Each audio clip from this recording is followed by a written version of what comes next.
Hi, hello po sa inyong lahat. Ito ho yung larawan ng bago hong Pope na pumalit kay Pope Francis dahil ho si Pope Francis ay namatay ho noong April 21, 2025. So ito ho, pag-usapan natin itong bagong Pope na kahapon lang i-declare na meron ng bagong Pope.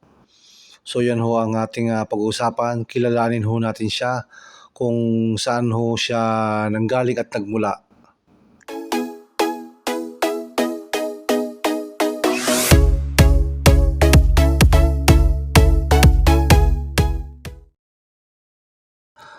Ang pangalan ho ng bagong Pope ay si Robert Francis Prevost at siya ho ay tatawaging Pope Leo XIV. So siya ho ang current head of Catholic Church and sovereign of the Vatican City State. So yan ho ang bagong Pope ngayong taong 2025. Si Pope Leo XIV o si Robert Francis Prevost ay pinanganak noong September 14, 1955 sa Chicago, Illinois, United States of America. Siya po ay 69 years old na. Ang nationality po ni Pope Leo XIV o si Robert Francis Prevost ay isa pong US citizen at isa din pong Peru citizen mula pa po noong 2015. Ang petsa ho na na-ordain o nagkaroon ng ordination ho kay Pope Leo XIV ay noong June 19, 1982. At yun naman pong consecration ay noong December 12, 2014.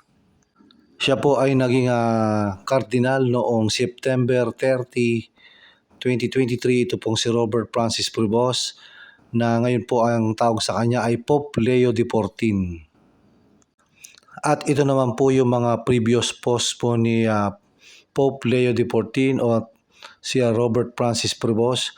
So siya po ay Prior General Order of St. Augustine noong 2001 to 2013 at siya din po ay titular Bishop of Supar noong 2014 hanggang taong 2015. At noon namang 2014 hanggang 2015 siya ay Apostolic Administrator of Chiclayo. So ito pong Chiclayo ay nasa isang bayan ho sa bansang Peru.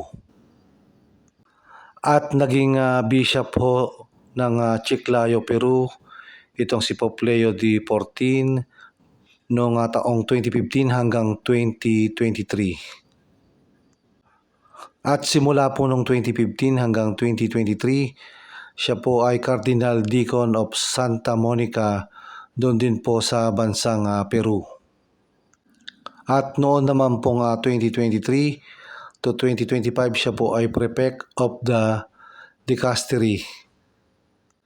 At simula nung taong 2023 hanggang 2025 siya po ay President of Pontifical Commission for Latin America. Ito pong si Robert Francis Prevost na ngayon po ay Pope Leo XIV.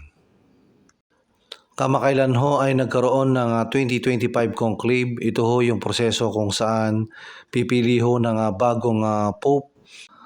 At nag-participate ho dyan ng 133 eligible cardinal electors para ho bumoto sa bagong papalit na Pope kay Pope Francis.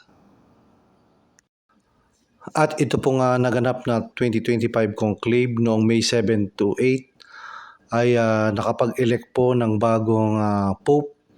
Napapalit po kay Pope Francis yung mga eligible cardinal elector. At si Robert Francis Prevost ho ang napili nilang bagong Pope at siya ho ay tatawaging Pope Leo XIV.